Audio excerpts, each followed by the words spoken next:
feeling not really whatever, depending on how I feel.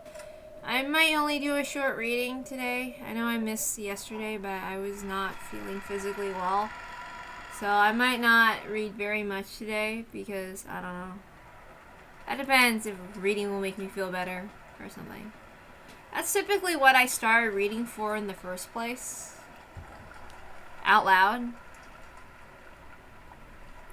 Back then I was, and I guess I still am, a bit of a klutz. I always forgot where I put things, or I think I locked something up when I actually forgotten. I caused a lot of trouble. I know the same way, Shannon. I remember how Aunt Natsu used to get mad at you all the time. But eventually Shannon managed to overcome all that forgetfulness. Oh, how do you do that? It wasn't anything big, but I got into the habit of writing things down. I wrote down wherever I put something important. For things that happen often, I made a checklist and always made sure to check it. So, did you see Beatrice, or didn't you?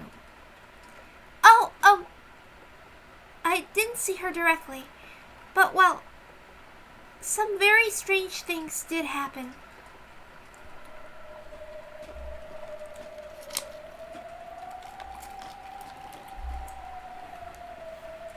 She was talking about a certain summer night. Shano had been doing the nightly rounds. From her perspective, it was a ghost story. From the witch's perspective, it was just a story of a little summer's night prank.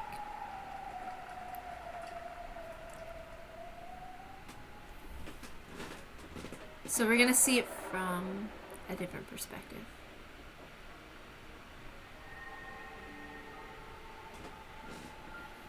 It's one of my favorite songs too, playing. I think this is the last time we ever hear In the Sun again. You know, Hidamari, that one's my favorite. Other than Far. Sorry, I just like the very quiet, kind of like simple pieces.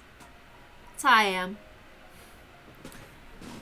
Little sister, do you understand how the anti-magic toxin that humans possess? No.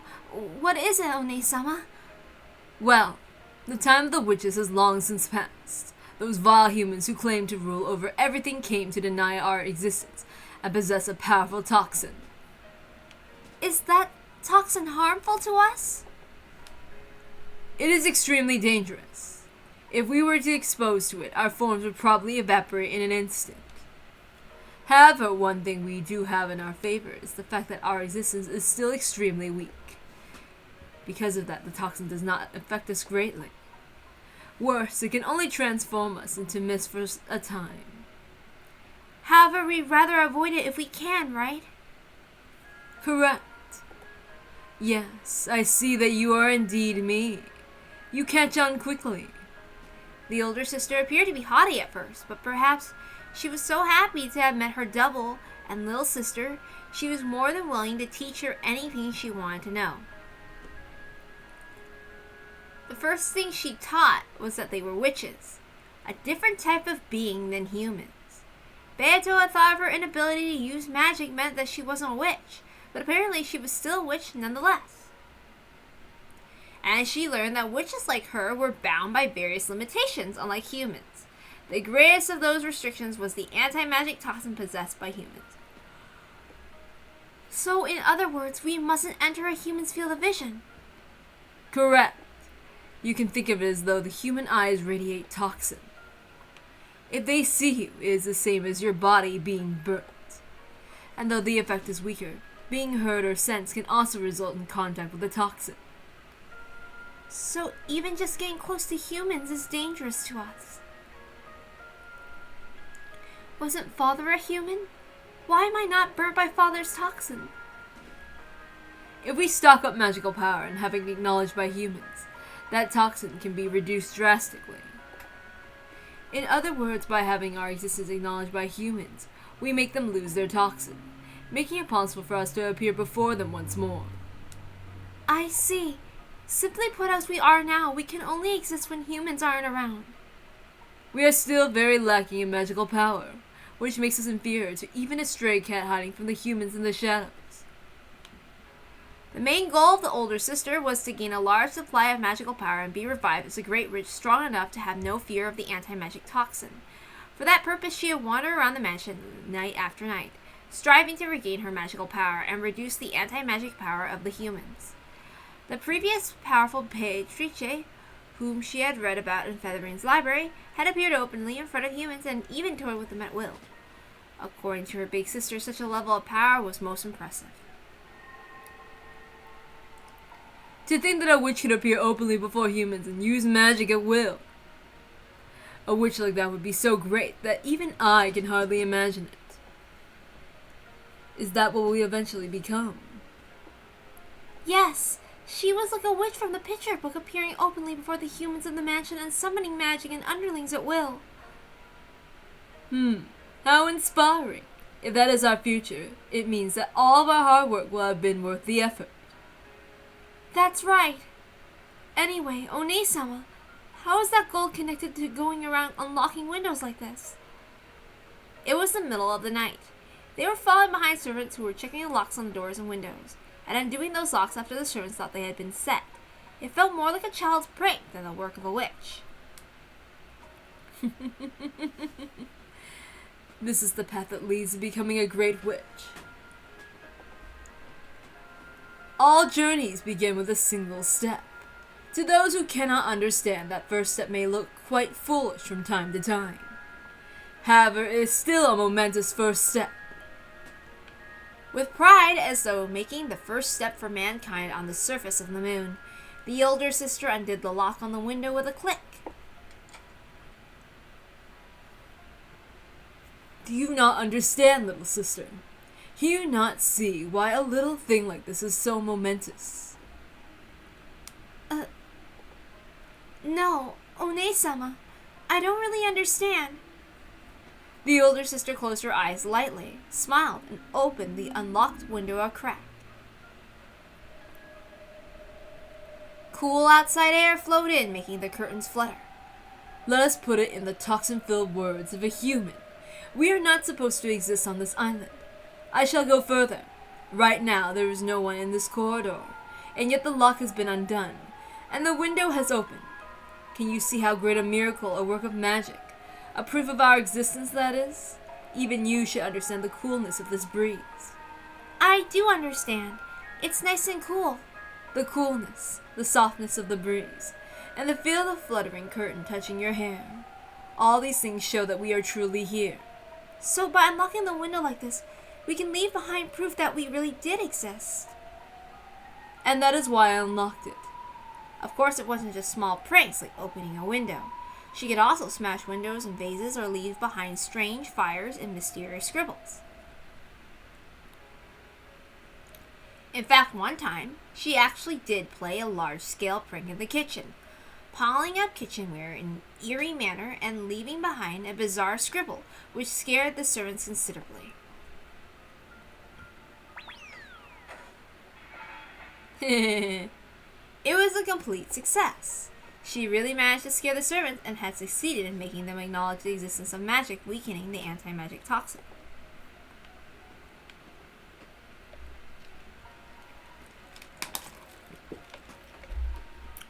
However, she usually chose to make her presence known by unlocking windows. The act of unlocking symbolized her release from the limitations imposed by humans' toxins. One day, I will become a single witch and rule over all of Rokkenjima. When that time comes, we'll gain complete freedom and will be capable of stretching our wings as we please. We won't have to be afraid of anyone's gaze anymore. We'll be able to fly wherever we wish and disappear whenever we want. Laugh however we like, prank however we like, talk with anyone we want to. Humans might ask things from us from time to time. They might fight with us or play with us too. What wonderful things for us feral creatures who cannot appear before anyone to look forward to. Right now, they are little more than pranks. However, as they pile up, proof that we exist will begin to gather. The servants already call me the witch Beatrice, Master of the Night, and the beginnings to believe in me, bit by bit. The more they believe, the more those humans will lose their anti-magic toxin. I see. So this means Father has no anti-magic toxin. And that's because he truly believes in the existence of the witch I am without any doubts. I finally realized that, though I thought him to be cold, Father does possess a kindness that can't be seen. I'd like to become a great witch and appear in front of everyone soon. Indeed. Eventually, we'll be able to appear openly in front of anyone. By doing that repeatedly, we shall make people believe in us even more, and eventually, we shall display even more of our magic for all to see. At that time, we shall descend upon Rokenjima as the great witch you told me of.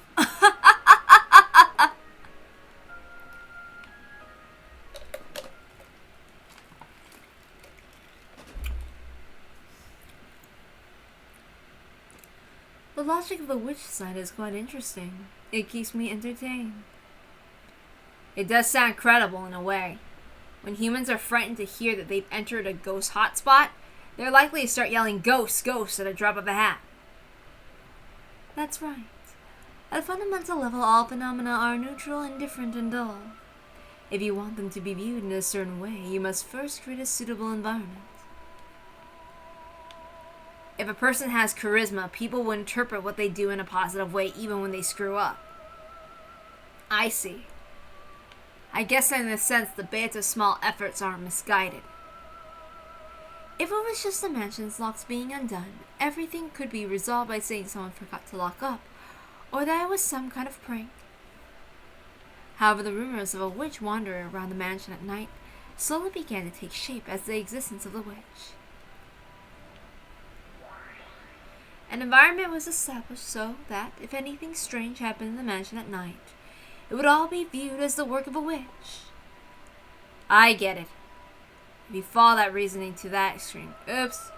An environment was established so that if anything strange happened in the mansion at night, it'd all be viewed as the work of a witch. I get it. If you follow that reasoning to an extreme, then what you get is no different from a witch existing in the mansion at night.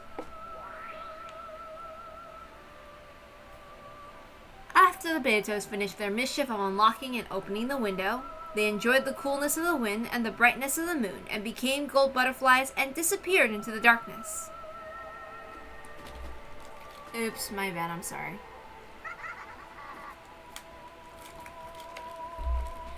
There was no way of knowing whether the window they had opened had actually been opened by them. The servants might have forgotten to lock up, or one of the family might have opened it after the servants had locked up and forgotten to shut it again. Or maybe someone had played a prank. In the same way that none of those possibilities could be denied, it was also impossible to deny that a witch had really opened the window to enjoy the night breeze.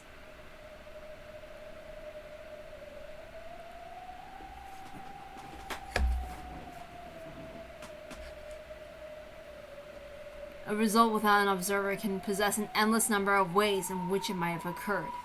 Humans who can't grasp anything more than a single possibility are unable to imagine anything. However, people who believe in the possibility of a witch can imagine it was a witch's prank. When that happens, the scene of Beatrice's prank that we have been seen is etched into the fragment as a fact. That's one of the foundations of magic, embellishing the process. With just a little magic, even a mass-produced stuffed animal can be reborn as a wonderful, unique stuffed animal filled with a mother's love. If you doubt it, it'll be burned by anti-magic toxin. If you believe it, that magic will become the truth. Hint, hint. Not all magic is bad. Maria was right. Good magic exists too. It may be necessary for a child of man to possess the power to repel evil magic. However, refusing to burn away and defile love-filled magic. However, refusing to burn away and defile love-filled magic is part of how love in the human world works. Well, good magic is the only kind I can forgive. For all the other kinds, the best remedy is to deny them and burn them away.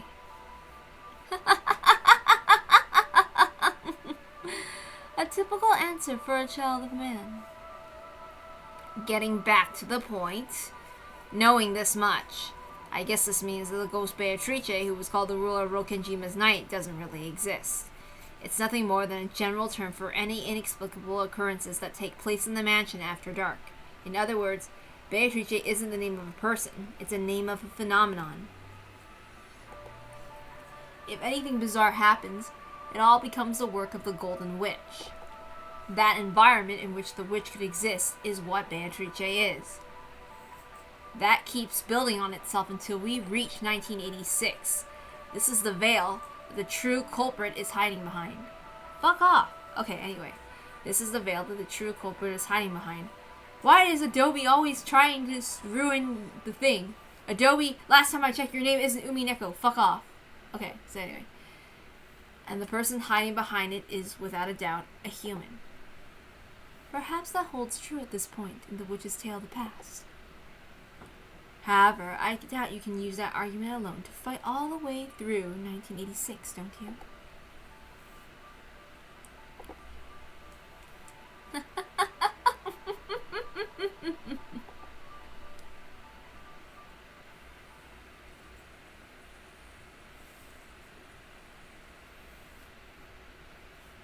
Ridiculous. Wasn't that obviously because someone forgot to unlock up? Well, you may say that, but this isn't just something that happened once or twice. In other words, you're a klutz, a fool, and a moron of a servant who forgot to check not once or twice, but many times over. Shannon isn't the only one. That same window was always open, even when the other servants did the rounds. See, okay. Now, remember episode 2, where, like, Beatrice was talking shit to, like, Shannon before she killed her? George didn't step in, but look at here! With ERIKA, he stepped in! He stepped in! Whenever somebody is mean to Shannon, he steps in!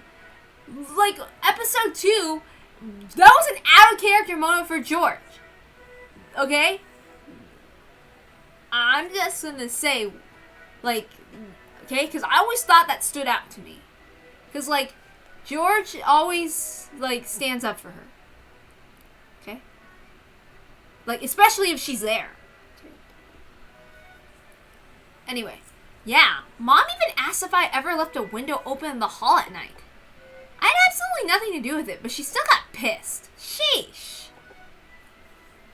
I'm sure Beatrice wanted to gaze at the moon. Ah! It's a bit creepy to have that happen over and over again at the same window. And that time when the kitchenware was piled up in the kitchen with a creepy magic circle scribbled there sounds even more freaky. Yes. They said it was an eerie magic circle drawn with something like blood. Ever since then, people have been scared to patrol the kitchen. About the case of the eerie magic circle in the kitchen. Who witnessed that? Well, it wasn't me.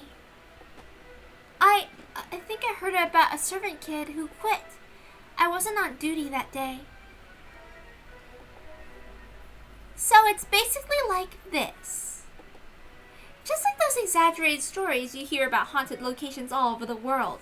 You servants like to have a little fun telling ghost stories about the nighttime mansion, right? You talk as though the witch exists and infects others with that belief. So all the eerie things that are supposedly done by Beatrice are baseless rumors, which are either the result of coincidence, an accident, or something that is fabricated for fun. Is that what you're trying to say? Exactly. Of course there's no way Beatrice exists. Beatrice exists! I'm glad you understand so well, Battler. There's probably some person by that name, or else multiple persons of a fixed number who do things and attribute to that name. However, this delusion of a golden witch Beatrice that we're all thinking of is completely impossible.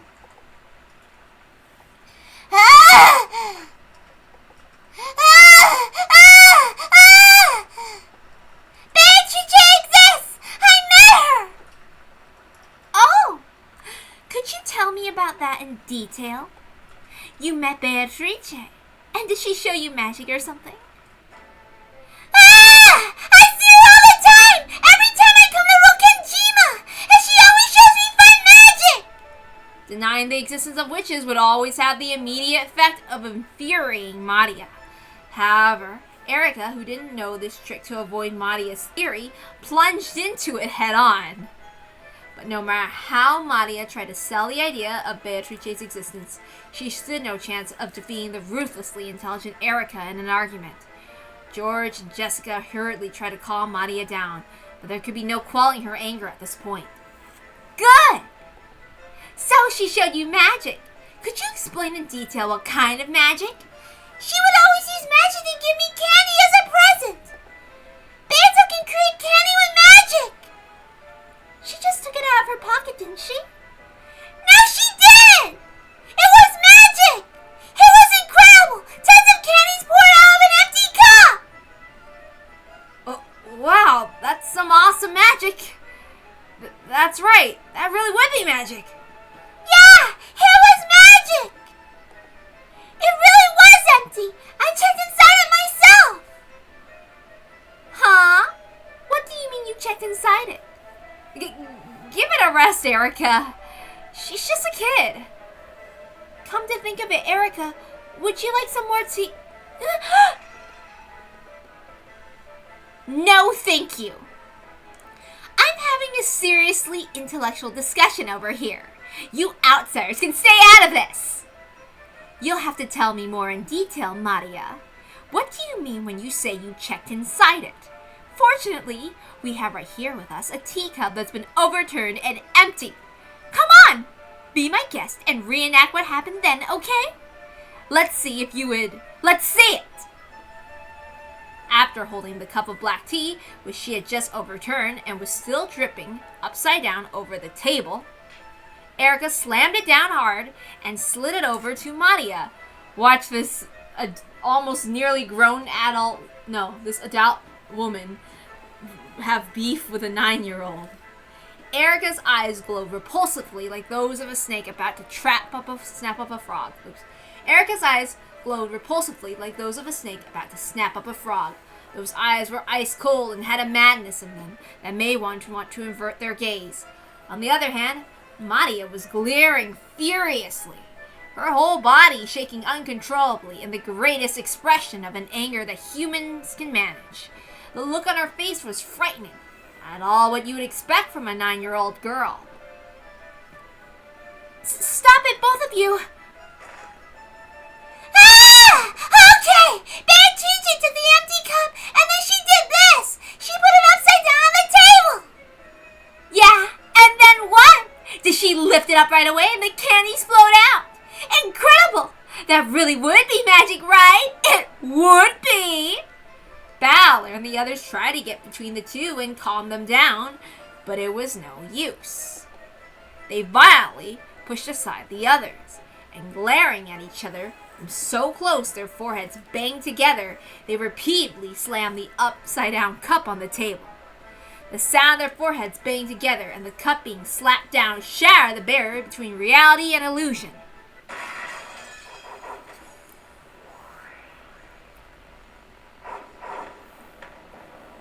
It is magic! It is magic! Beato used magic to make candies appear! Then why don't you reproduce it for us? Founder of Mariage Shoshier, Maria, the Witch of Origins! Lady ERIKA, this opponent is not worth your time. This battle is not worth fighting. Shut up, murder doll! Okay! How do you claim that the overturned cup was filled with candies? Just turning the cup over won't make the candies come out, because you have to use magic. Beato can use magic because she's a witch.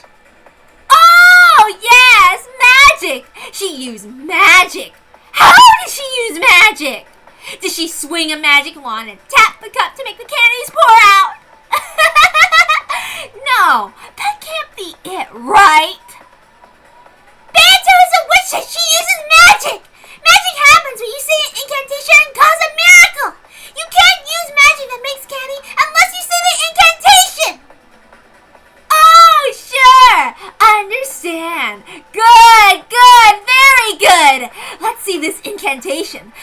is magic! Come on! What kind of incantation would a witch use? What kind? Come! Try and picture it! The inside of the cup is filled with candies!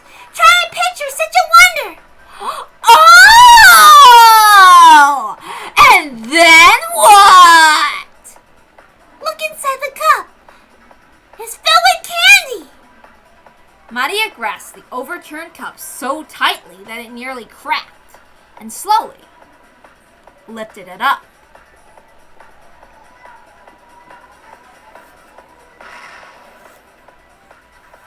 Then, from inside, several cute candies poured out. Maria looked at ERIKA with a full smile, as if to say, "That showed you."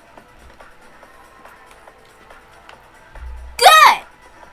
And this is what you'd like to call Beatrice's magic, is it? Down! Beat her to death!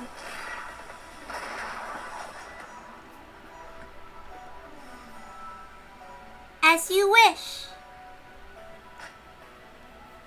I won't let anyone deny Beato's magic, because magic is magic! Magic is impossible! You might be telling a lie about something that never happened! Repetition demanded. Failure to respond will be a violation of Noxus 7. I'll respond!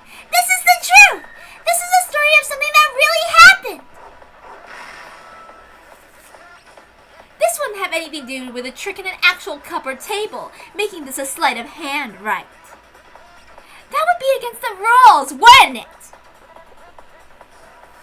Hidden devices and tricks are in violation of Noxus 3rd. However, if and only if the foreshadowing has been presented, these are permitted by Noxus 8.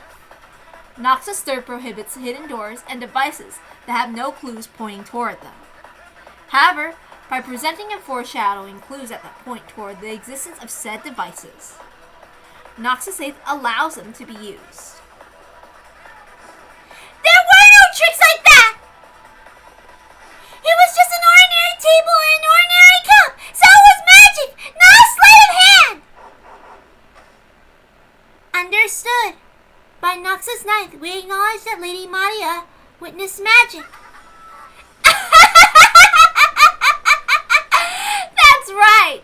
With the 9th at least. Observers are always allowed to speak their personal opinions. Otherwise, mysteries where the culprit is seen dressed up as a woman and it's written, "I saw a woman," would all be disqualified. Sure, that's fine. Claim that you saw magic all you want. All truths are nothing more than claims. So I'll make a different claim and see straight through yours to the truth. That's the detective's duty, and where we shine the most! There's nothing to see through! This is magic! Since it's magic, only witches can use it, right? That's right! Only witches can use it! So if a human like me could use it too, would that mean it isn't magic, right? You can't use it! Only Banto can use magic! Good! Then why don't I show you? I'll make candy appear from out of this empty cup! If you think you can, just try! Impossible! Impossible! Useless! Useless! There's no way a human can do it! Then please, please, please, just relax and watch! Here, we have an empty cup. Is that okay? It is, isn't it? Then we turn it over on the table like this.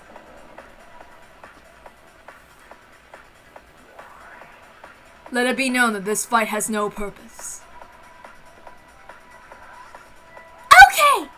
Can you say the incantation for creating candies? In fact, why don't we say it together? Come! Try and picture it! The inside of the cup is filled with candy! Try and picture such a wonder! Wait, sorry. The inside of the cup is filled with candy! Try to picture such a wonder! Stop! Maria, why did you close your eyes when you said the incantation? Why not witness the miracle of magic? Humans are polluted by anti-magic toxin! If a lowly humans saw it, the miracle of magic would be wiped out of existence. That's why the rules say that lowly humans have to close their eyes when using magic. I see. Okay, I understand the protocol for humans to follow when magic's being used. In other words, not once have you ever witnessed the moment that magic happened. Isn't that right? Look, it's done now. Please, try and lift the cup, okay? After all, I use magic to make the candies appear. There's no way someone who makes fun of witches can use candy magic! Then if it actually does work, it'd be pretty amazing, huh? After glaring at ERIKA with the utmost of malice, Maria slowly stretched her hand out toward the overturned cup. There's no way that ERIKA, someone who made fun of witches like this, could ever use magic. There was no way there would ever be candy there. So, how does it look inside?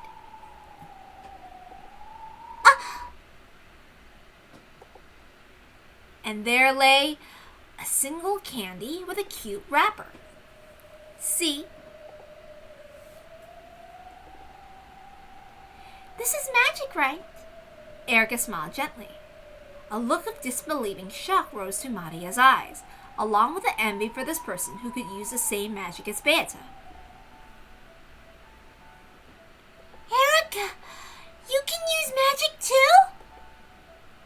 See? It's magic, isn't it? What I did there. Yeah!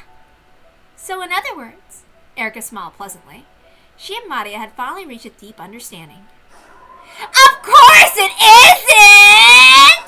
While you had your eyes closed, I just lifted the cup up and tossed candy in. You call that magic? It's just a third-rate trick! There's my blue truth as a detective. Now some witch of truth. Here's my red truth! Your so-called candy magic is nothing more than a sleight of hand. Just a sleight of hand that a fake witch calling herself band teacher or whatever claimed was magic. I mean, seriously, did you really get fooled by such a stupid parlor trick? Any magic related by your perspective can't be trusted at all. Everything you ever thought was magic was just a trick that you didn't get. There's no way that was magic! There's no way magic exists!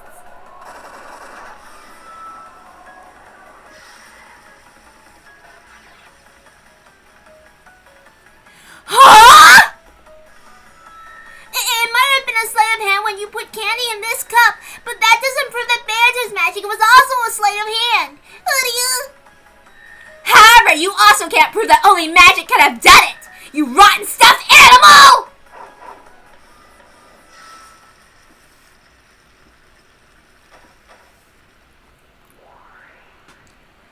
Please allow me to speak.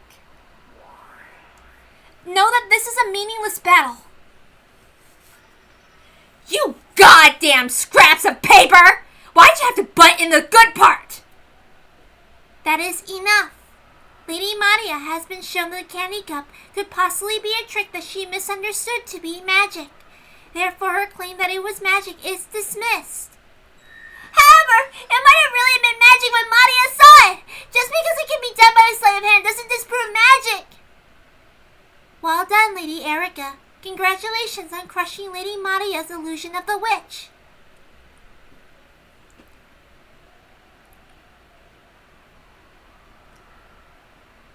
An illusion of the witch occurs when someone tries to force the acknowledgement of magic by claiming that a thing would be impossible without it.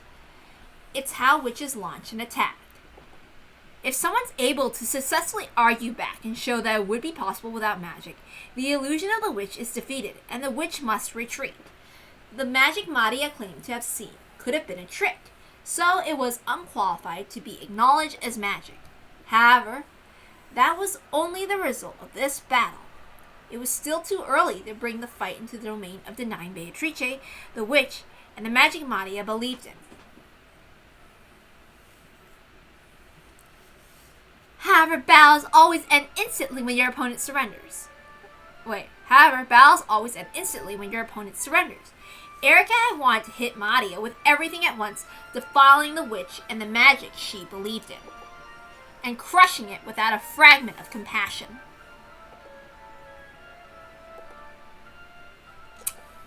Just one more step and I've been able to take a heart as innocent as the smooth sand just after a wave had pulled back to parts and tear it to bits.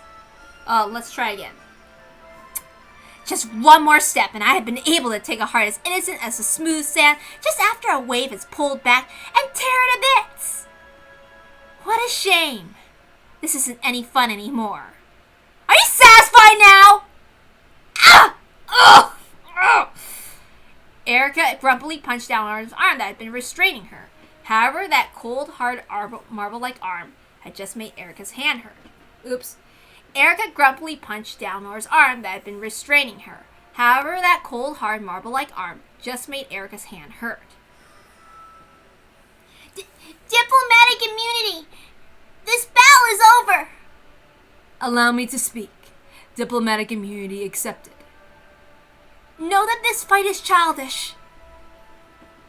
Did you say something? She did not.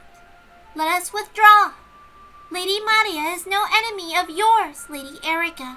There is no need to pay any attention to small fry such as this. You're right. How childish of me tearing a kid's dreams apart. I'm really sorry, okay? I apologize for my momentary lack of elegance. Let's go. ERIKA and the others turned their backs on Maria, who was still crouching down limply.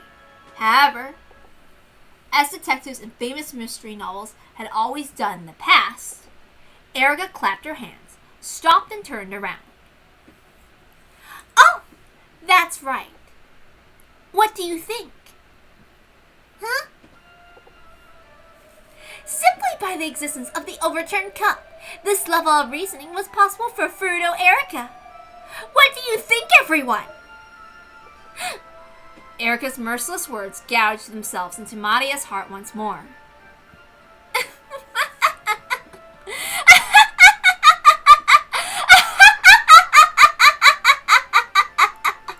ERIKA left, leaving behind an evil laugh behind her. Funny that they all roast her during the battle. After bowing to Maria and Sakutaro, Downer left too. Gertrude and Cornelia followed suit. After that, only Maria and Sakutaro were left in the lonely Golden Land. Okay, Maria isn't that weak. She can stand up for herself, okay? So, I'm not gonna attack ERIKA, because, like... Anyway. Uryu. Beto is a witch. Uryu. Beto is a witch. It was magic! It was magic! It was magic. Beto used magic to give you candy. You don't need to doubt that. Uryu, please believe it, Beto. You know that magic can't bear fruit unless you believe.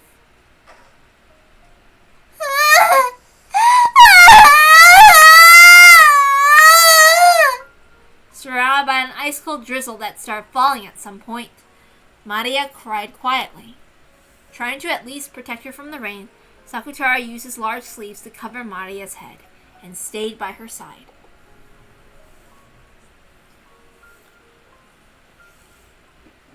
Don't worry, Maria isn't that feeble. Okay, let's go, Maria. Let's play cards together in the room upstairs. ERIKA, as an adult, I can't say I was very impressed by that conversation just now. My apologies. I'm still just a kid after all. Excuses! After seeing that wonderful candy magic brutally insulted by ERIKA, Maria had been crying non-stop. I started noticing it as soon as the after-dinner quiz party, but your personality is really screwed up. Do you think this is fun? Do you like tearing apart a little kid's dreams? Please stop, Valor. Please, for my sake, don't push any further here. Please. Shannon, who'd been looking flustered, bowed her head deeply and implored Valor to stop. George, who didn't want Shannon pressured, fell in line. Let's go. Let's spend this year in the cousin's room again, okay? We can watch TV and play cards. I've heard that ERIKA has her own room. Shannon, please guide her there. Oh, no need to bother yet. I'll relax here for a little while longer. I want to savor it a bit. What the hell are you trying to savor? Val and the others could no longer hide their irritation. They had no obligation to entertain their uninvited guests any further than this. ERIKA herself understood perfectly well that no place would welcome a detective. Val and the others wanted to leave, and ERIKA wanted to stay. Neither had any desire to stop the other. Jessica urged Maria, who was still crying, to come along. Then Maria stopped and spun around. Got a problem?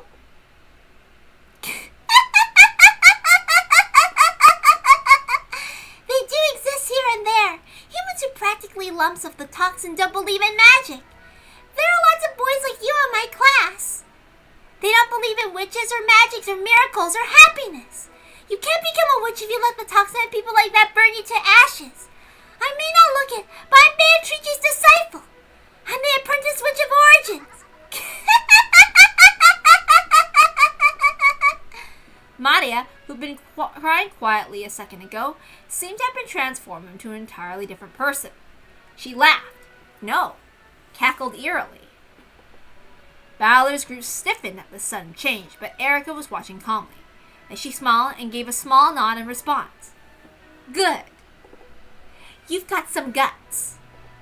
Good night, Miss Maria. Let's fight more in a challenging game next time. Sure, let's! It's a promise!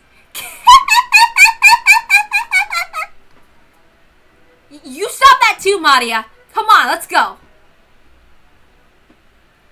What about you, Shannon? Come with us if you want, to play cards. Come on, join us for at least one round. It'll cheer you up. Then, just for a bit. Shannon couldn't remain in the suffocating lounge any longer either. In part apologetic and in part trying to escape, she fell after Balor's group. See? Look at that. Maria's a strong girl.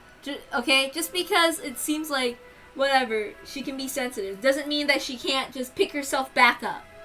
No need. She did it herself. She's a big girl. See that?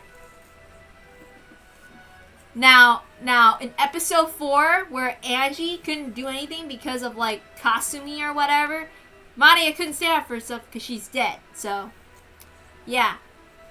That's why I don't like Kasumi. Because she sucks. And ERIKA has way more of a personality and is way more interesting. I still don't like ERIKA, but whatever. Maria isn't gonna just back down just because somebody makes her cry a little. Anyway, after that, ERIKA was the only one left in the lounge. Still wearing a thin smile, she tapped the glass with her finger. Okay, and that's why I don't have to be like, oh, I need to disrespect ERIKA. I don't have to do that. The first, like, everybody else was always making fun of her, and Maria took it like a champ. Look at that, look at her. Love her so much. Anyway, there was a slight sound, a surprisingly boring sound. Even so, ERIKA wore a thin smile as though pleased.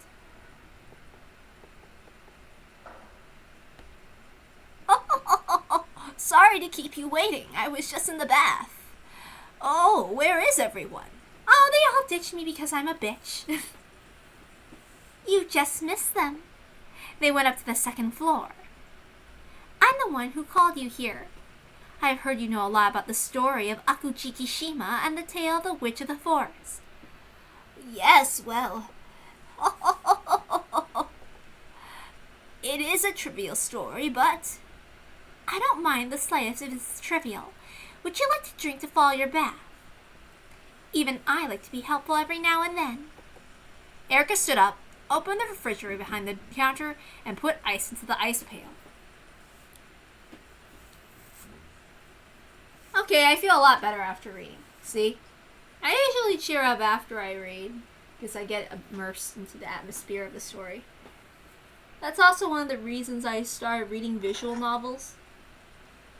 Because, like, at first, I just read the When They Cry manga over and over again.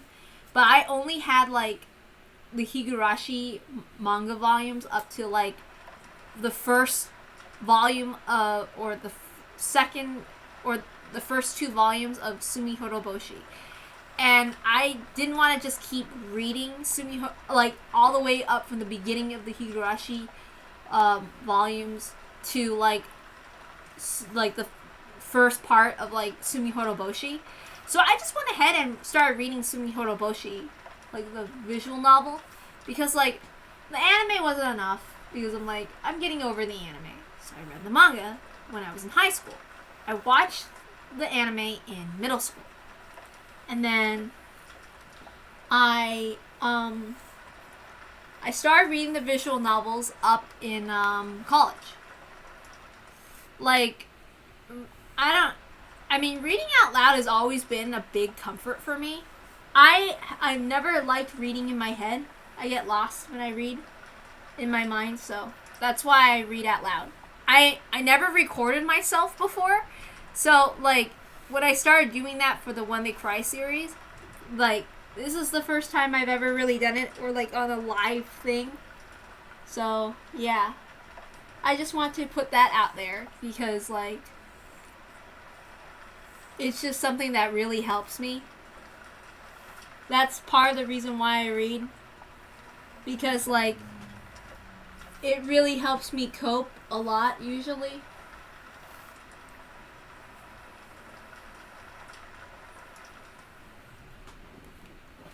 Now give me a moment. I need a cookie break.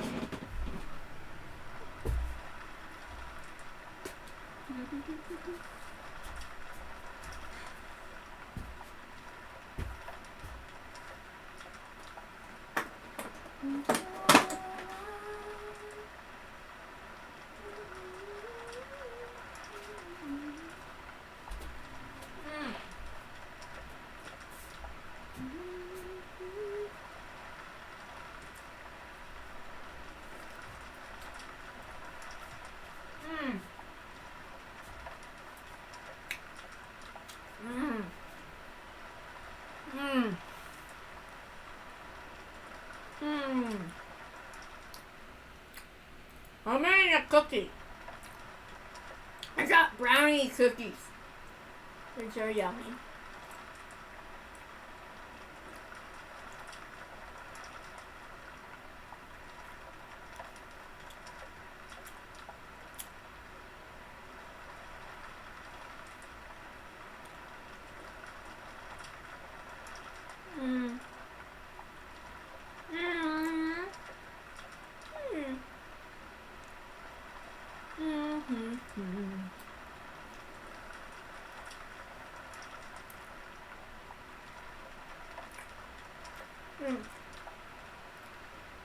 Okay. I'm almost done with my cookie break.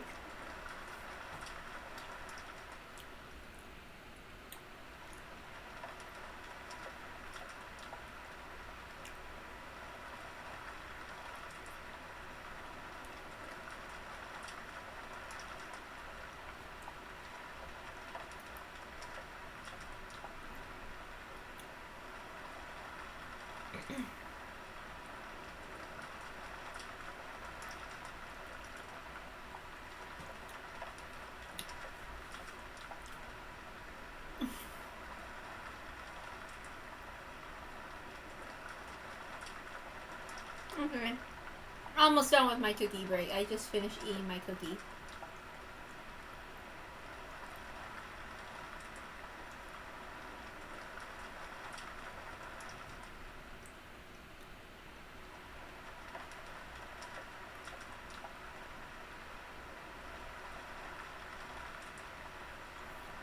Okay, give me a moment.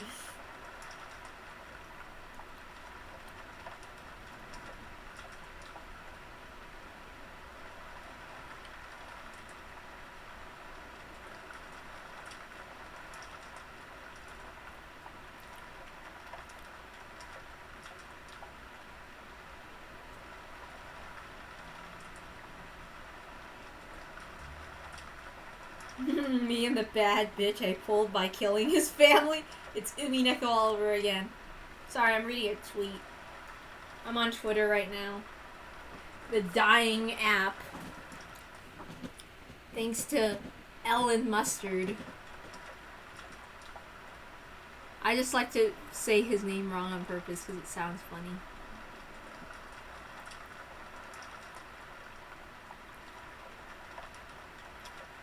Okay. Oh, that looks delicious.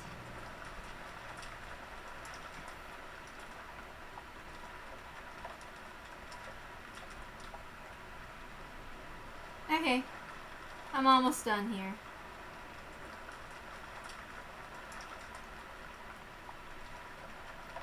What the hell am I looking at?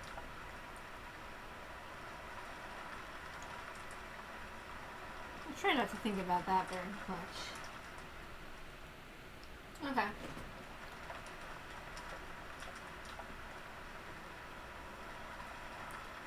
Yeah, just give me a couple more moments.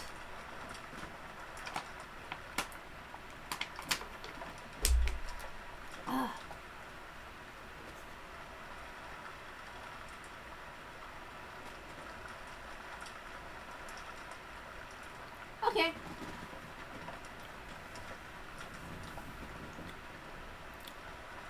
What the heck? When did I get a bruise? I don't remember having my thigh hurt. Sorry. George can wait. Okay, he can just wait. Who cares about George? I'm just kidding. I don't remember when I got a bruise on my thigh, though. That's a little weird.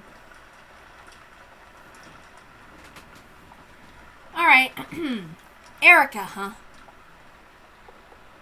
She's an odd kid. Somehow I just can't seem to get along with the young kids these days. That's a very, very nice way of saying she's a bitch. You're still pretty young yourself, George. I guess it's because I've always been the oldest of the cousins. It's always made me feel like I'm not one of the young ones anymore.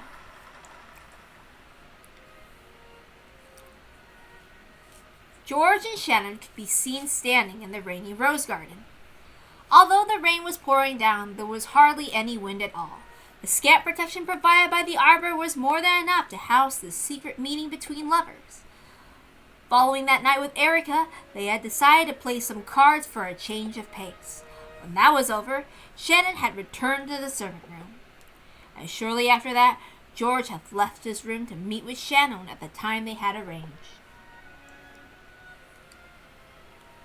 I think kids around ERIKA's age have a hard time getting along with themselves more than any other age. Yeah, that's true. Around that age, most kids are so determined to free themselves from the shell of childhood that they lash out in all directions with their beaks. When they do break out, they finally be free to stretch their wings and fly high. I was like that too. My old self, still trapped inside that shell, was a weak, deplorable person who I couldn't really respect. That's not true. No, it's okay. I realized it myself. Back then, I might have been the oldest of the cousins, but I was still a lazy, hopeless person. And it wasn't just with the cousins. At home, at school, I was like that everywhere. I hated being like that. I wanted to break that shell and become a splendid adult like mother and father. But in the end, you did break out of that shell, George. Every time I met you these past few years, you've grown beyond recognition. Thank you. Did something cause you to make up your mind? To break out of my shell? Yes. I can't imagine that you grew so rapidly like a butterfly breaking out of its cocoon, just by wandering around aimlessly. I thought there must have been some turning point that made you become so determined. I fell in love with you and grew thanks to the power of love, is what I've told you so far. But the truth is, the turning point was a much more negative emotion. No way. It's hard to believe that someone who's always as bright and cheerful as you could have negative emotions. Well, my parents brought me up to treat women with care, and I thought I managed to live my life that way. Yes. I think you're a wonderful, real gentleman. But I'm not actually. I didn't know how to interact with the opposite sex. I deified them excessively and always thought I behaved in a gentlemanly ladies first kind of way. I was probably outright afraid of interacting with girls. Of course, George had wanted to be around girls as much as any healthy boy might. However, he didn't know how to interact with them. He wanted to act like a gentleman, to avoid being disliked by them and treating them with care. Of those feelings, only the words "treat women with care" took precedence, blossoming into a subconscious fear of women. You might call a man like that gentlemanly or a late bloomer. Ridiculous. I was just a coward. Because of that, I started to wonder why I couldn't get a girlfriend if I was so gentlemanly. And I eventually came to the conclusion that all women in the world had no taste and started to hate all of them selfishly. That is what a truly pathetic man looks like. How many years ago was it when I noticed? Probably when I was in middle school. At the time, I assumed I was obviously the most gentlemanly of the cousins, so I would obviously be popular with women. However, reality was very different. At school, I was pretty much hopeless.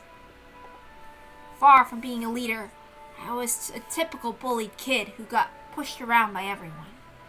At the time, I figured I was a capable and adaptable man who could keep in perfect tune with his surroundings. How stupid. Sure, I might have gained some measure of trust from girls. However, not only was there no one who would become my girlfriend, there weren't even any girls I could call friends.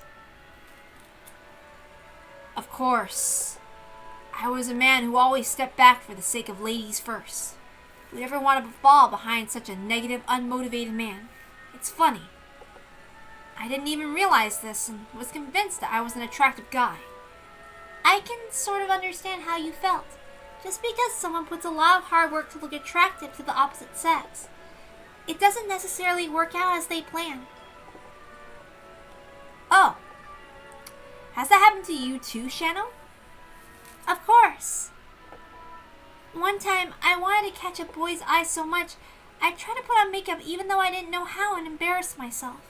I remember a lot of embarrassing failures. The person that made me finally get over my conceit and open my eyes was you, Shannon. No, it was both of you. What was the turning point for you, George?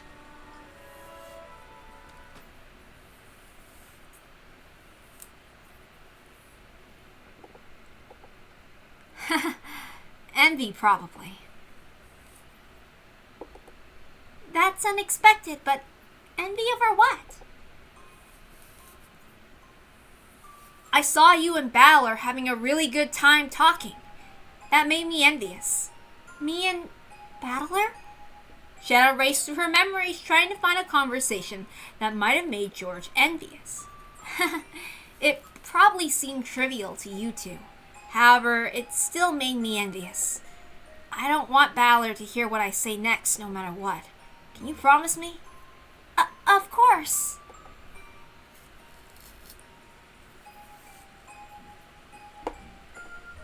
It's going to be a shameful confession. Still, I want you to hear it. I want your answer tonight. And only after I told you about my bad sides as well. Okay. Let me hear it. With a smile but a serious look in her eyes, Shadow nodded. Tonight. She knew what he was going to ask her tonight. George had the right to confess before asking that sacred question, and Shannon had the obligation to listen.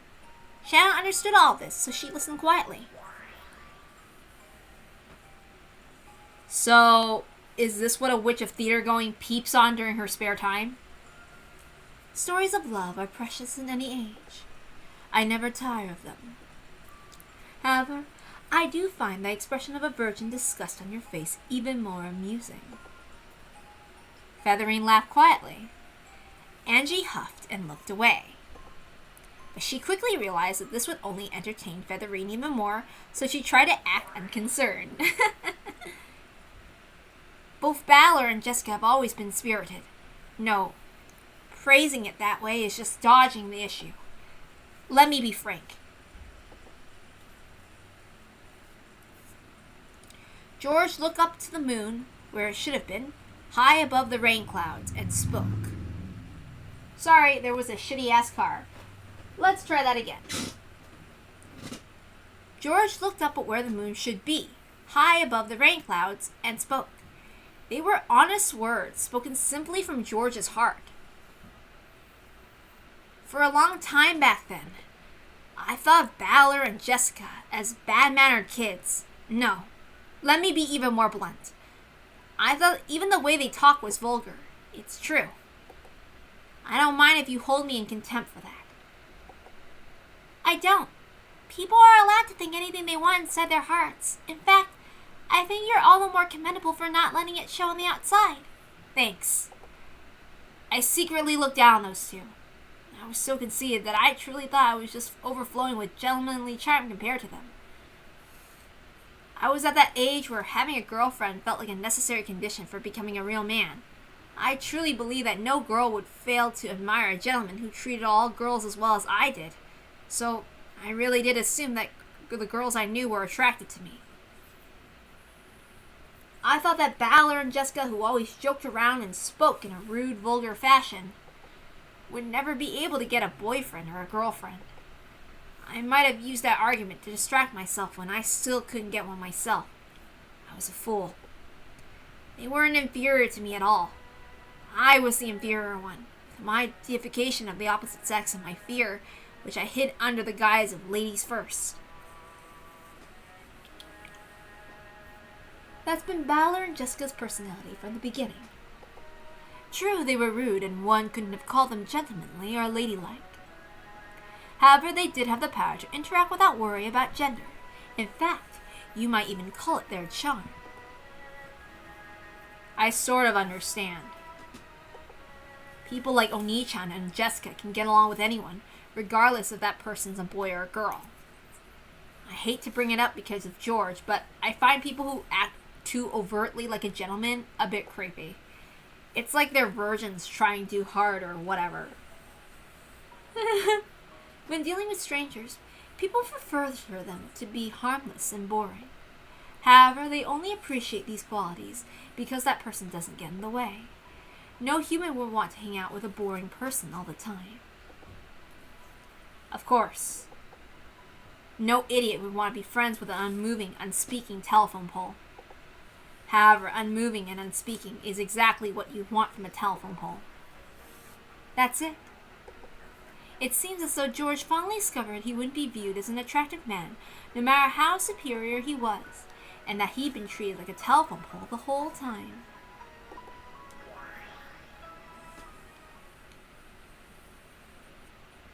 Back then, my conceit was at its peak.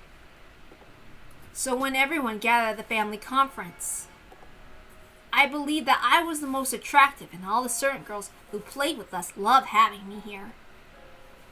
On that day, I finally realized how pathetic I was. Did I say something inconsiderate then? No, it's the opposite. You didn't say anything at all. My conceived delusion was that I was the only one ever reflected in your eyes was crushed. Just when did it start? No, it must have started long before then. I only failed to notice because my eyes were clouded with conceit. One day I suddenly realized it. All of you were getting along with Balor and Jessica far better than with me, playing around and having a good time.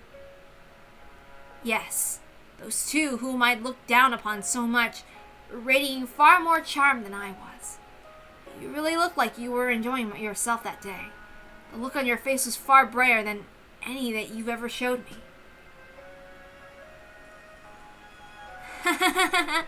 Sickening, isn't it?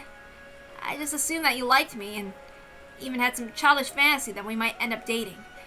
I one-sidedly felt as though my girlfriend had been stolen from me and let myself feel hurt. I was such a pathetic man. That's when I finally realized how foolish I had been. George. After that, stuff happened and Balor stopped coming to the family conferences, but I heard about him from time to time from Uncle Rudolph. He's a pretty funny guy. Even though he got in fights with Balor all the time, he always pays close attention to what his son's up to. That's true. He spoke to me about it as well. I think even Asumu was exasperated by it. She thought all his popularity with the girls at school and the unceasing trouble this caused might have been because of Rudolph's blood. And Jessica too. I hear she built up a huge number of friends, both boys and girls, and she was always right in the middle of things. When I talked with her myself, I could see this was no exaggeration. This proved that the two I looked down upon were much more attractive human beings than I was.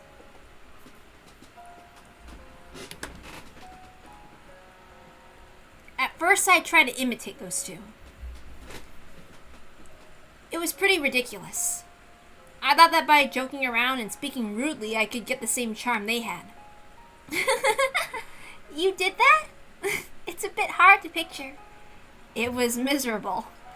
I wish I could forget that time for the rest of my life. In any event, I quickly realized I could never truly become attractive by imitating them like that.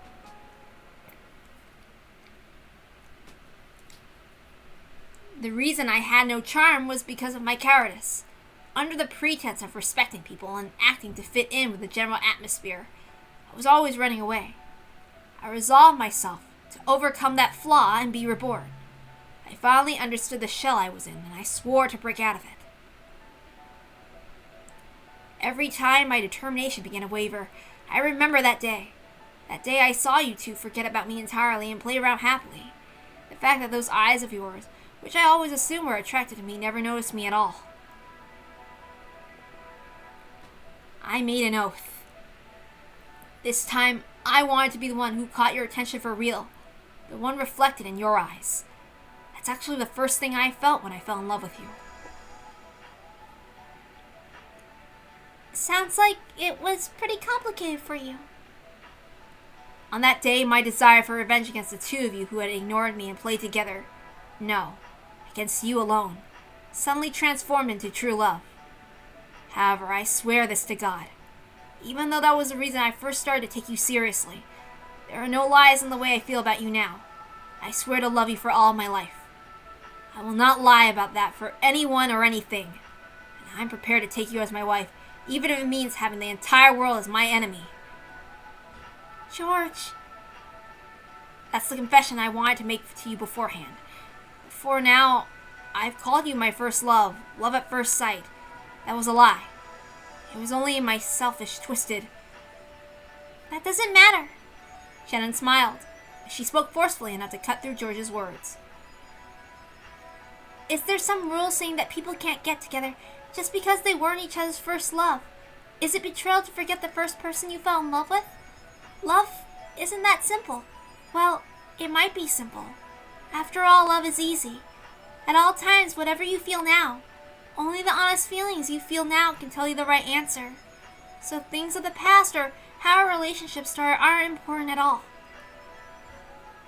Then, confessing to all of that was wrong of me? No. I'm a bit glad to learn that even George, who's always perfect at everything, has a human side to him. And I'm kind of glad that I'm the only person you've told this to. Thank you.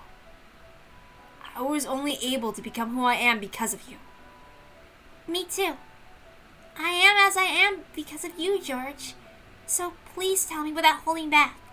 What kind of husband and wife will be, and what kind of future we'll build together?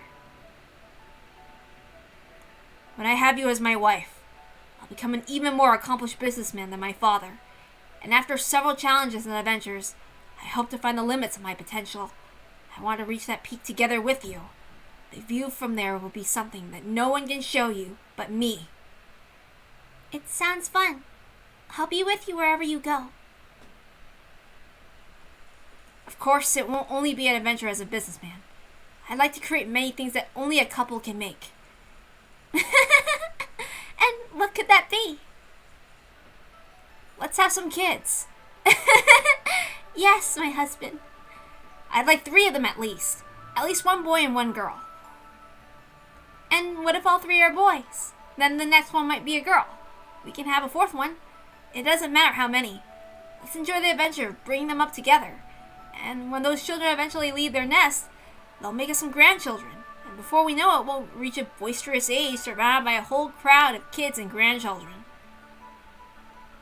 It sounds like fun. I wonder what kind of grandpa you'll be. And I wonder what kind of grandma you'll be. However, I'll always keep loving you. And when we eventually pass away surrounded by a vast family, our lives will stretch behind us, unmatched by anyone else's. George didn't just talk about his love of the present. He swore to love her soul until the final moment when the lid of their coffins would be shut. Then George took a small box out of his pocket. Even without opening, she knew what was inside.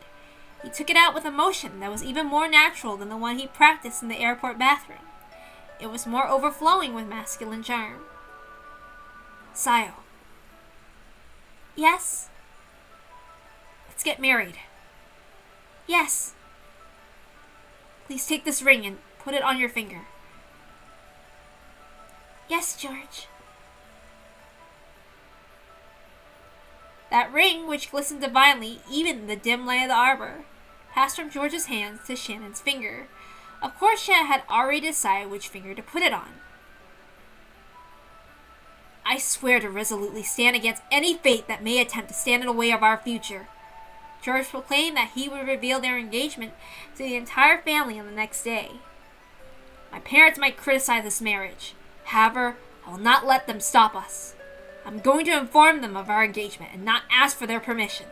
If Mother says that she won't allow our marriage, I plan to have myself disinherited, and we'll leave this family together. I've been prepared for that since long ago. I swear once again to resolutely stand against all fates that get in our way of our future. George had said it out loud, so Shannon had said the same thing. Me too. I swear to stand against all fates that get in the way of our future, George. Okay, that was painful to read.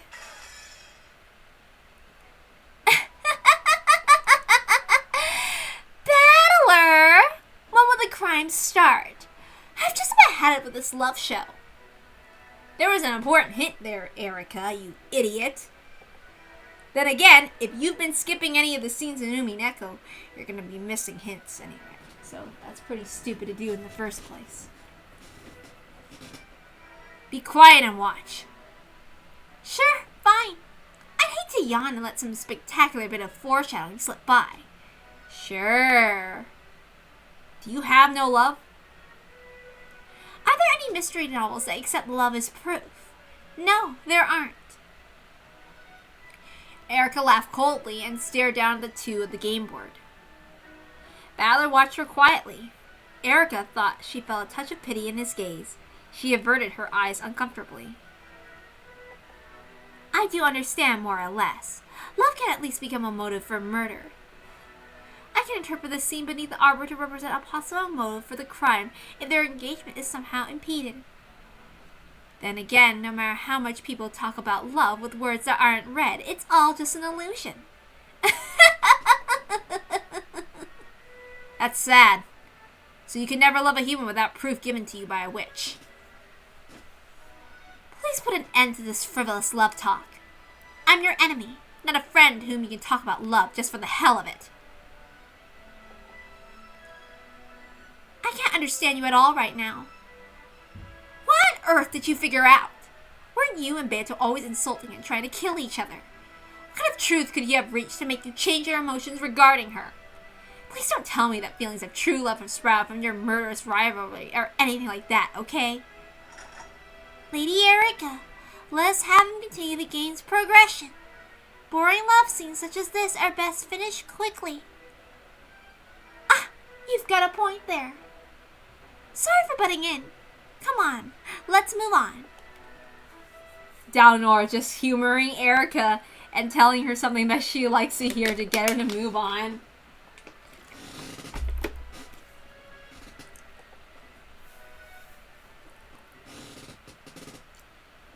I'm sorry, that was a little painful to read.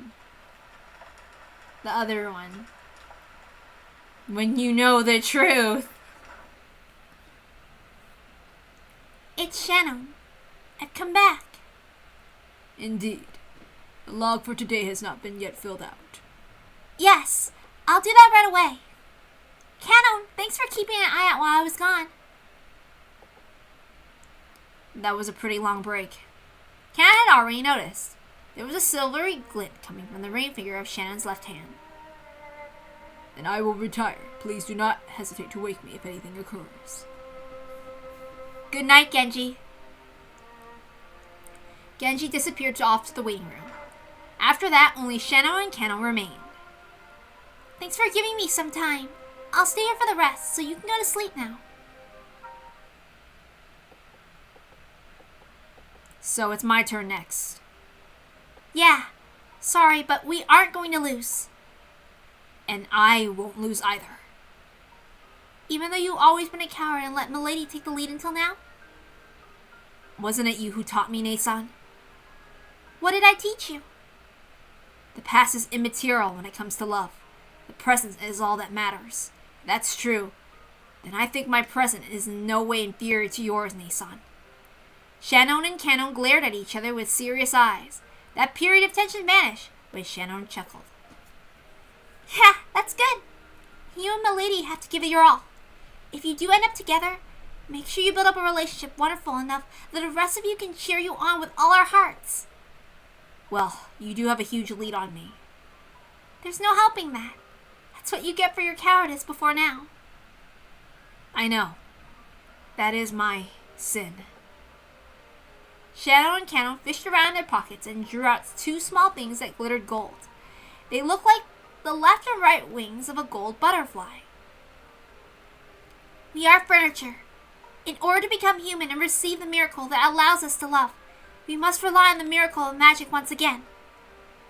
To think that her brooch would actually prove useful. It's the only magic within our reach. It was a golden butterfly brooch, which Beatrice had once given to Shannon in hopes of creating love between her and George. Shannon then gave it to Canon, but he let his emotions get a hold of him and crush it into pieces. So with the two wings they brought together, it would regain the form of a beautiful butterfly. And I'll be back soon. After all, they asked me to play cards with them. Yeah, good luck. I'm sure Milady will be happy. It's a bit embarrassing. Enjoy that feeling. Canon left the servant room. He went to go see Jessica and tell her what he had been determined to do. Shannon quietly watched him go. The fragment of the brooch and the engagement ring let off a gold and silver glint.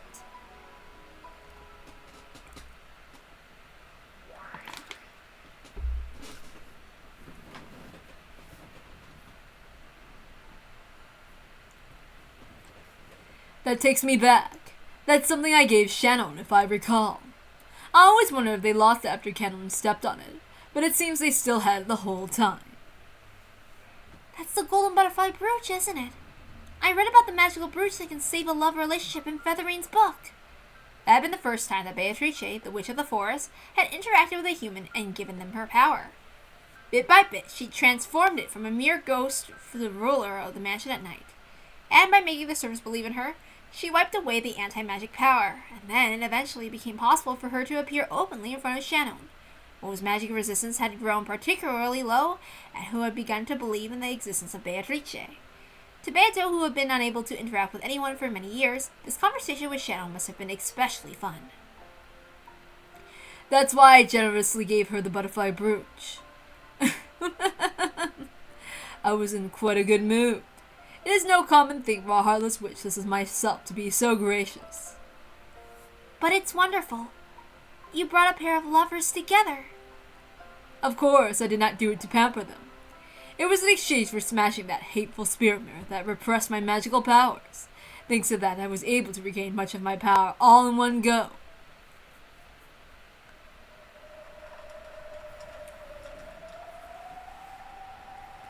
But then one night, purple lightning smashed the shrine. Those of the surrounding islands called it an evil omen. Oh, now that I think about it, that must have been a prelude to Beatrice's resurrection. Kumasawa had the rest of the night off.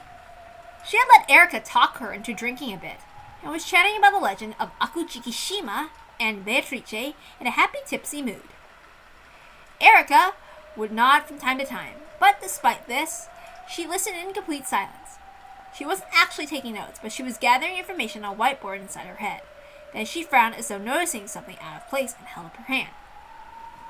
Oh, by the way, Jima and Shima are, because of the way that it relies on the character, probably, they both mean island. So, yeah. If I remember correctly, I'm not that great at a language I don't know that much about. Wait a second. Yes? That shrine was built by a traveling Shugenja monk to seal out those evil spirits of Akujikishima. Isn't that right? Yes, that is correct. It was one who possessed a vast supernatural power and who placed the power within the spirit mirror. And placed it within the shrine as a sacred mirror to seal the evil spirits. Something feels off about that. Why would a shrine to seal off evil spirits of Akujikishima also seal Beatrice? Well, that is because the sacred mirror's spiritual power. I see. So it's this really convenient sacred mirror that works on both spirits from east and witches from the west. Got it. I'm still not satisfied, but I'll be backing off there for now. What I don't understand is why Beatrice can't stand spiderwebs. According to the legend, the evil spirits of Akujikishima despise spiderwebs, so they were apparently used as wards against evil in the surrounding islands. In fact, spiders are a useful bug. There is nothing strange about the fact that island farmers had treasured them. It's very possible they were tied to the story of evil spirits and became known as charms against evil, leading to the tradition of people treating this useful bug with care during generations. Hey, that's an arachnid. I'm sorry. But that's just the legend of Akujikishima. The origins for the legend of the witch Beatrice came after Ushiromiya Kinzo moved to this island, when rumors spread about the mysterious legend of the gold as well as the witch mistress who gave it to him. In other words, the evil spirits of Akujikishima and the golden witch Beatrice were originally completely different things. And yet the stories treat them like they're the same. Well now. The evil spirits of Akujikishima couldn't stand spiderwebs, so neither could Beatrice. That sort of reasoning has been applied all over the place. When it was pointed out that this is strange, Kumasawa was lost for an answer. The doorknob to Kinzo's study has scorpion magic circle drawn on it, which represents a charm against evil in Western sorcery. That's why the Western witch Beatrice can't touch it. I can understand that part.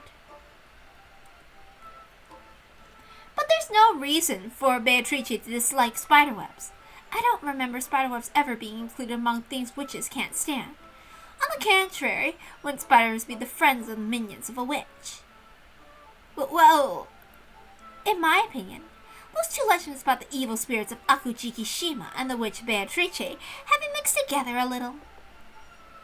In fact, maybe they've been fully fused together as one.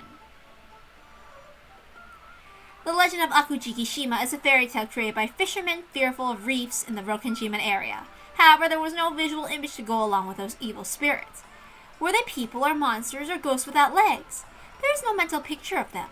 People are bad at imagining things without visuals. That's when the legend of the witch called Beatrice came in. Maybe they were yokai. Get a po. I'm so sorry.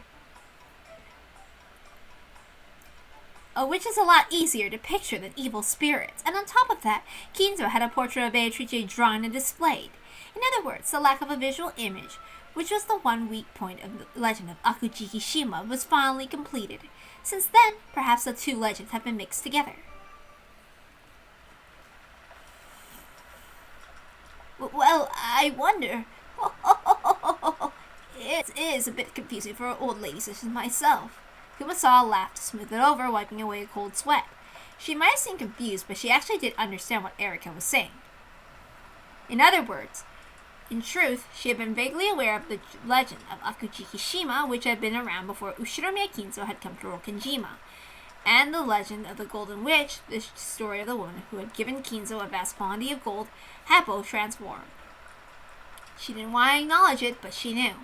The setting where Beatrice hated the spirit mirror and spiderwebs, this has been a base of the ancient legend of Akujikishima.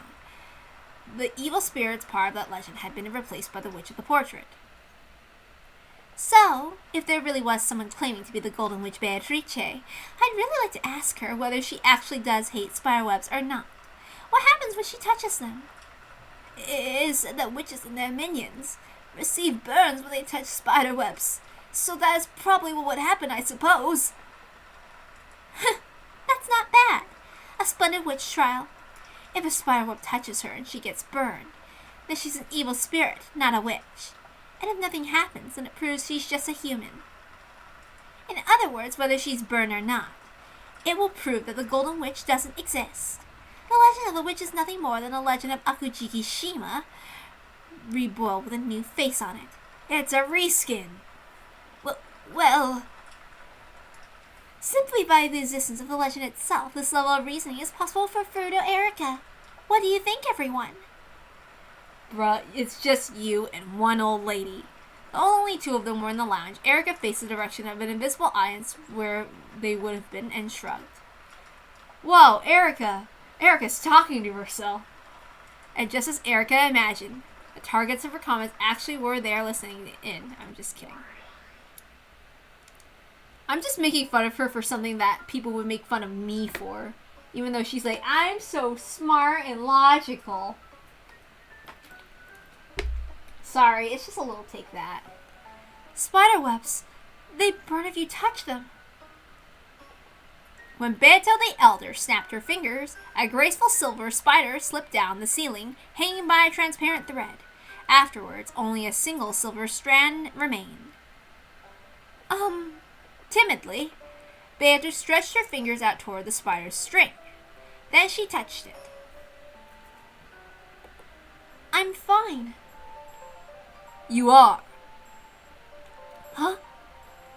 Beato the Elder lifted up a white pale finger, and after showing it to her little sister, she traced the silver string with it. There was a stench like a single hair being burnt. Once again, she held her finger up in front of Beato, who was stunned.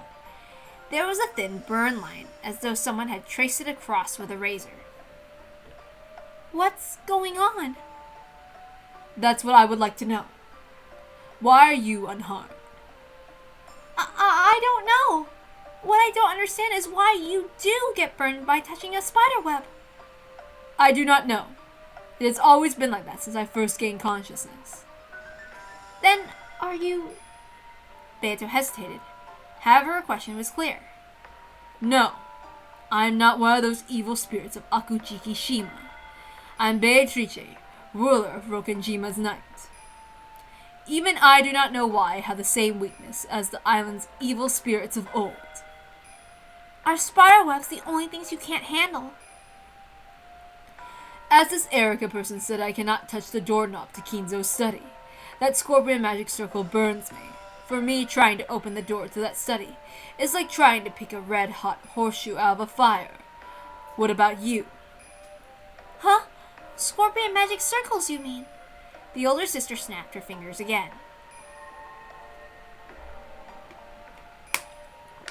When she did, the surrounding scene bent and twisted. They'd suddenly moved to the place in front of Kinzo's study, and there was a doorknob engraved with scorpion magic. Those who research magic must have a refuge sealed off from both human and spiritual disturbances. It's no surprise that Kinzo chose to seal off his study and place a charm such as this here. And unfortunately, that affects me as well. She gently grasped the doorknob. As she did, a violent burning sound unbelievably stronger than the one caused by the spiderweb running out. One-sama, are you okay? Your hand... Oh! Her hand had been horribly burnt. Beato couldn't help but avert her eyes. Fear not! This scratch will heal quickly. Apparently it would heal by itself if left alone. The older sister seemed to heal at an inhuman rate. However, it seems that you can handle it just fine. She timidly poked the doorknob. Nothing happened. Slowly, she touched it with her entire palm, but she felt nothing but a pleasantly cool sensation. Strange. Though you are my double, you are different from me in several ways. Well, I might be able to touch the doorknob. If I ever get burnt like you did, I don't think I'd heal that easily. It is as though you were a normal human. Yes. Even I find it a little hard to believe that I'm a witch. I can't use magic like you, and I can't get strange burns or heal from them later. Father believed that I was a great witch reborn, but I cannot believe that. Who are you? I'm Beatrice. I was born for Father's sake. And you, One-sama. I am also Beatrice, and I used magic to give Kinzo gold and later became a soul, and the formless witch which haunts this island.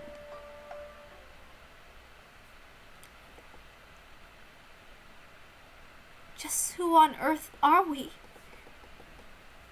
Unlike me, you seem to be in possession of a body. Huh? Really? Yes. I thought of it while listening to that ERIKA person. I am a witch who can use magic but has no body, and you are a witch who has a body but can use no magic. Eventually, perhaps we will become one, each filling what the other lacks, to form the true, complete Beatrice.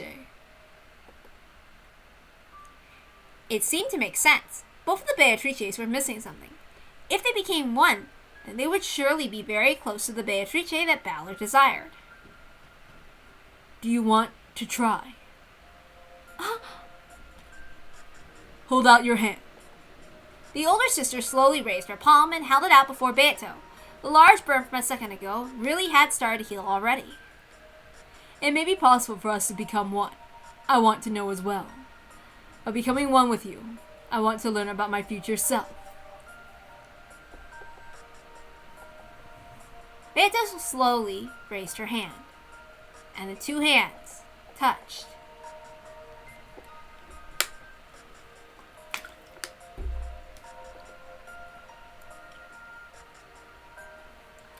But nothing happened. Perhaps this meant they were fated to become one eventually. That time had not yet come. For me, being burned by spiderwebs is perfectly normal. However, you didn't even know about it. In the same way, you say the reason you were born was for your father's sake. Apparently, that father is Ushiromiya Battler. I know him as a rare guest who only comes a few times a year, but I cannot understand what connection you and I have with such an infrequent visitor. Surely one must learn more about each other. Yeah, you're right. I get the feeling that learning about each other will lead us to something very important. On the other lies the single future Beatrice. No, it may be more correct to call her true form we are meant to possess. With their hands still joined, the two Beatrices swore to fill the parts the other lacked and regain their single form. Bit by bit, Beato was walking down the path that led to the form of Beatrice.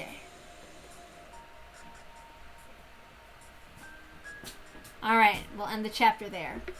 I was hoping that we could reach the one scene with ERIKA, but oh well.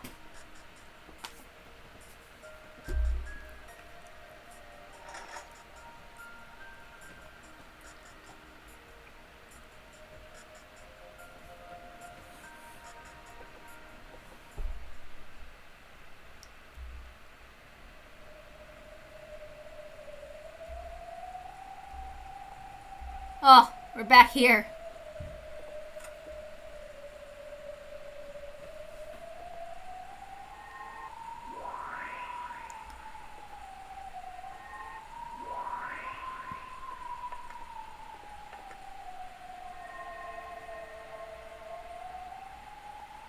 Huh? Why does it look like one person's... Oh, right. I forgot. Okay, bye.